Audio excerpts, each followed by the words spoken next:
G'day guys, it's good to see you again. This is I Read Reddit, and today I'm going to be reading some Entitled Parent stories. If you're new to the channel, then welcome. I upload here daily, and if you've got the fear of missing out, then you better smash that subscribe button and turn on bell notifications. Now pull up a chair and get comfy, you're going to love this one. Many years ago, I was living in a beautiful sunny southern state. I had a cute little house that was completely fenced in 5-inch fence in front, 8-inch fence on the sides, and a 10-inch chain link fence on the back. I'm fortunate enough to work from home. My office was my patio unless it was raining. My dog Sari, German Shepherd and Rottweiler mix, kept me company. At a year old, she was a big girl at 120 pounds. She was generally very sweet and kind, but protective.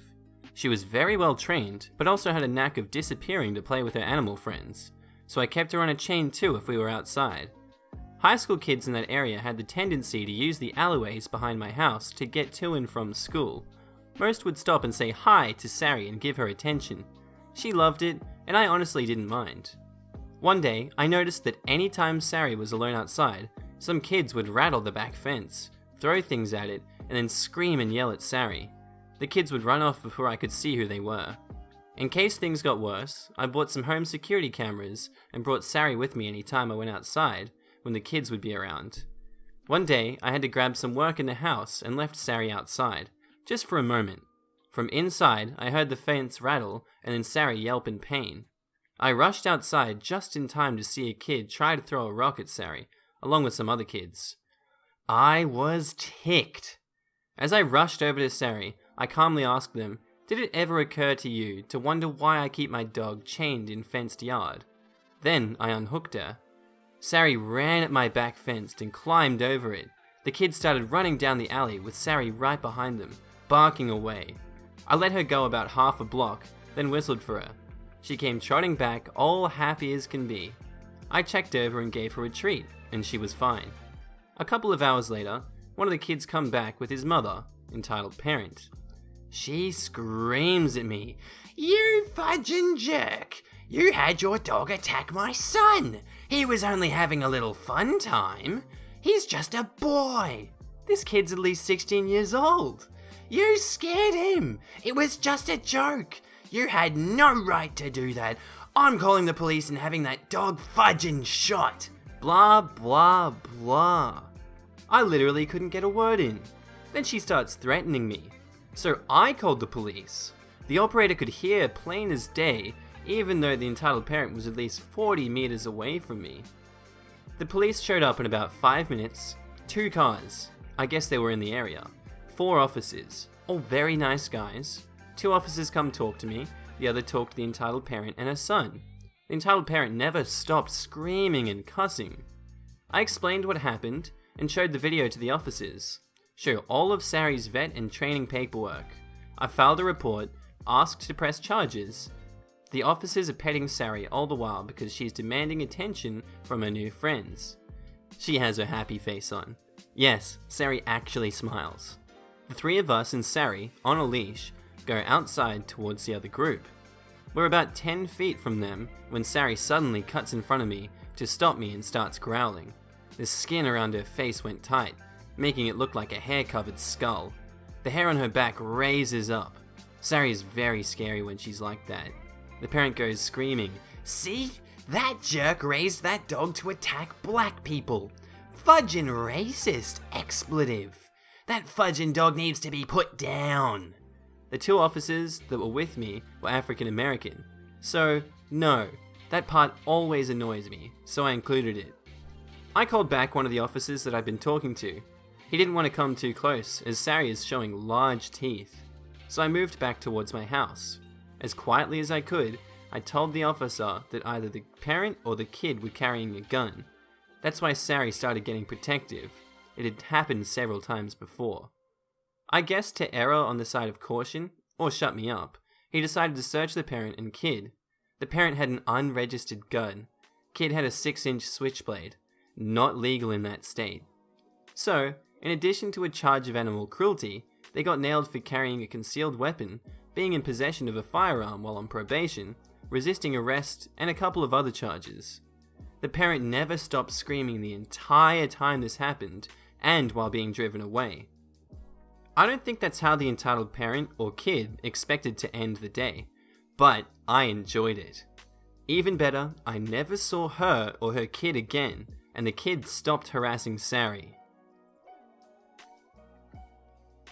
Okay, so this isn't as crazy as some of the others, but I wanted to add my entitled parent story. It's morning recess, and a bunch of classes are outside, and I'm just hanging out with my friends. We're playing with the jump rope. We loved double dutch, jumping with 2 jump ropes. Anyway, I'm one of the holders during this turn, and while I'm swinging the rope around, a kid comes out of nowhere and just squeezes at my boob. At first I wasn't sure what happened, then he did it again. So I let go of the rope and swung at him. I was small and not very strong, so it was literally a slap, even if my hand was a fist. The kid just laughed and ran off. I figured, good, he won't be back. Yeah, sigh. He came back near the end of recess and did it again. This time I kicked his shin. It hurt, I'm sure, but like I'm said, small and not strong. He just flinched and grunted and laughed again. The next day I get called down to the principal's office. I see my dad, the kid's parent. My dad looks livid, so I get a little scared. Principal says, I heard you punched and kicked the kid. As you know, this is grounds for suspension. The parent says, I think you should be expelled. The principal goes, now hold on, let me ask for her side of the story. She turns to me. So, did you hit the kid? Yeah, I did. I told you, my kid doesn't lie. She seemed a little confused, the principal. Why? This isn't like you. I was one of those nerdy goody two-shoe types. He grabbed me here. I point to my chest. And I didn't like it. He wouldn't stop. The principal has this shocked look. I don't think she was expecting that answer. Excuse me? My dad looked even angrier if that was possible. Ugh, he was just being a boy. I'm sorry, but he's 12. He knows better by now. He's like clenching his teeth while saying this. Then he calms down a little and he turns to me. I'm proud of you, honey. You did the right thing, and you're not in trouble with me no matter what happens there. It's not okay. She hit my son. My dad says back to her, she was defending herself. I'm happy she stood up for herself. Well, if your daughter didn't jump and flaunt her stuff, it wouldn't have happened. Excuse me? He starts getting red again. Yeah, teach her to act like a lady. She has no business teasing my son with her body. My dad replies, I will fudging... Yeah, man, she was just jumping around and stuff. It's double dutch. Well then, maybe don't do it if you're causing boys to touch you. Me, the parent, the kid, all said our parts at the same time, so it's like we're overlapping each other. My dad replies, she's 9, you stupid jerk. The entitled parent goes pale. You could tell her kid left out or fudged up this little detail. What she says next just told me the kid was going to grow up to be a garbage person, no matter what. You couldn't have grabbed a girl your age? Principal goes, parent, he shouldn't grab any girl at any age. Yeah, I was one of those unlucky girls who developed early, but I still had an obvious kid face and I was super short.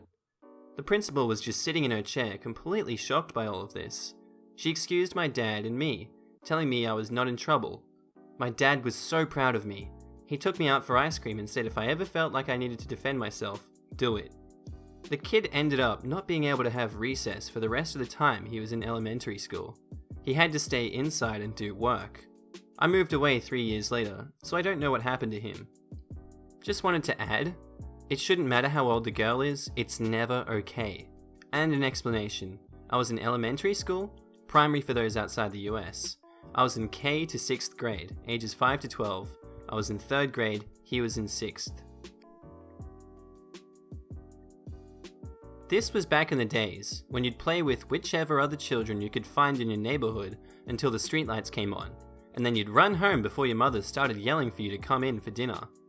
I lived in one of the fairly nice homes in a newly built street where all of the homes were more or less the same and all had a pool, including ours.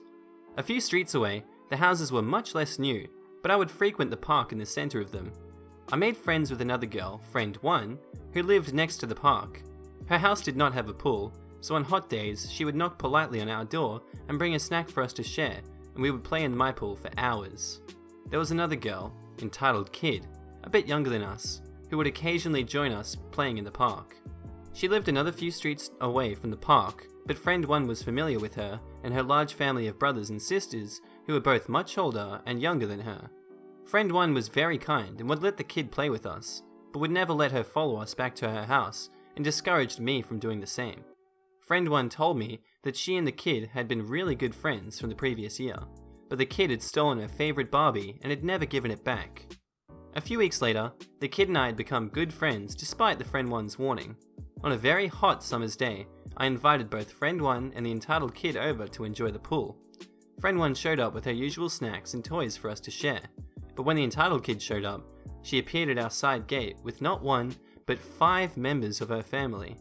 2 of her younger siblings, maybe around 5 years old, and 2 older siblings, a teenager and another a few years older than us, all of whom ignored me and barged straight past me to dive into the pool and started playing around and making a mess. I remember I was a little stunned and went inside to let my mother know we would need some more sausages on the barbecue for lunch for my friends. Of course, she wanted to know why. I could only tell her that the entitled kid had brought some friends. My mother was stunned and asked me if I'd invited them. When I said no, she stormed straight outside and told them that only the entitled kid was invited, that she was fine to stay, but that they were rude to invite themselves, and that there was no way it was safe for the 2 5-year-olds to be unsupervised. I remember the teenager had a few words to say, but my stepfather stepped in and told them to go home. The entitled kid was dragged out by the teenager and left scowling daggers at me. A few days later, friend 1 told me a lot of the nasty things the kid had been saying about me to her and the other children who lived in the area. I was so upset that I told my mother, who immediately took me over to the entitled kid's house to talk it out. The entitled kid's mother answered the door. I remember she invited us in, and I remember both mothers insisted we children apologize to each other for any mean words and that it was just a misunderstanding, etc., etc. All better now. Entitled Kid and I played awkwardly for a little while our mothers chatted and had tea, as mothers do. Less than a week later, my mother, stepfather, and I returned from being out for the day and heard whooping and yelling and loud music in our backyard. We walked in to find the back gate wide open, and the entitled kid and her entire family, I mean herself, her siblings, mother, aunts, uncles, at least 20 people, all fully clothed, messing around in our pool. There was food and rubbish and bottles absolutely everywhere. I remember my stepfather going red, and immediately he started yelling for them to get the heck off our property. I missed most of the argument. My mother sent me away so I couldn't hear the language that was being used, but I remember the entitled mother screaming abuse and calling us names. The G-rated version would be rude white trash snobs. Later, my mother explained to me that according to the entitled mother, somewhere in their conversation about the misunderstanding, my mum had somehow given the impression that since the entitled kid was welcome in our home, therefore it must be open to their entire family. So they had decided to celebrate an aunt's birthday in our backyard without asking us. We were terrible people for ruining the aunt's birthday party. Needless to say, my stepfather had to threaten to call the police before they would leave. The entitled kid never spoke to me again, and her younger siblings would throw rocks and sticks at friend 1 and die if they saw us at the park. Backstory. I live in a middle upper class neighborhood. Everyone is friendly, very friendly, and it's right next to a school. My neighborhood is in the east side of Pennsylvania, and if anyone lives near there, you will know about the snow. We got about 6 inches of snow, so of course, school was cancelled. This isn't important until later, but I also have a service dog. I woke up at about 7 AM and decided to go outside and play with my dog. We were having fun, running around, when I noticed my neighbor trying to get in his car. Now, I don't know what happened, and it's not my business, but my neighbor is wheelchair bound. He drives his car with those special handles you attach to the pedals. Anyway, I noticed him trying and failing to get through the 6 inches of snow in his driveway, so I decided to help him out. I went to my shed, grabbed a shovel and some rock salt. I walked over and offered to shovel his driveway so he could go wherever he needs to be. My neighbour accepted and thanked me for being so helpful, and then he went back inside. Over the course of the next 45 to 60 minutes, I shoveled his driveway and salted it. My dog sat at the edge the whole time, ready for action like the good girl she is. After I was done, I informed the neighbour, who thanked me again and started walking away. Suddenly, the clouds become dark, and it starts storming. Thunder and lightning everywhere. The devil had arrived. Though not really. The entitled mum was walking down the street and noticed me while I was finishing up. Then she decided to strike. Bum bum bum. Cast, entitled mum, and me, with my service dog. Hey, so I just noticed you shoveled the neighbor's driveway, and I was wondering if you could shovel mine. Sure, I'll do it for $10. But you shoveled his driveway for free.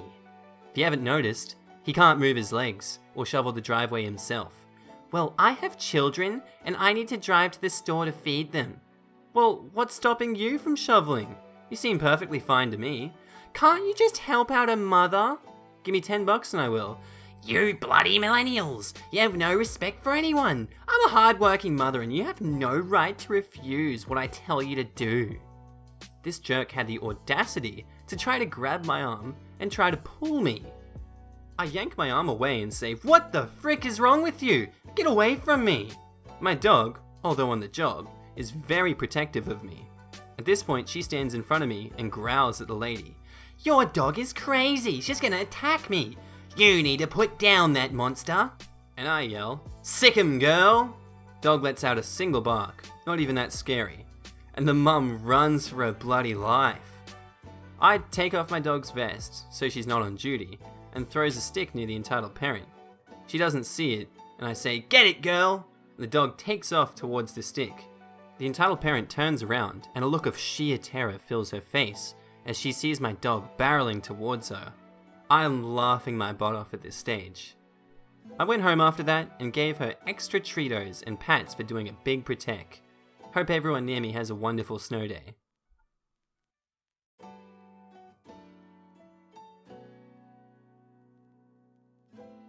Hey guys, I read Reddit here. For more juicy content just like that, hit the subscribe button and the notification bell, and I'll see you in the next episode.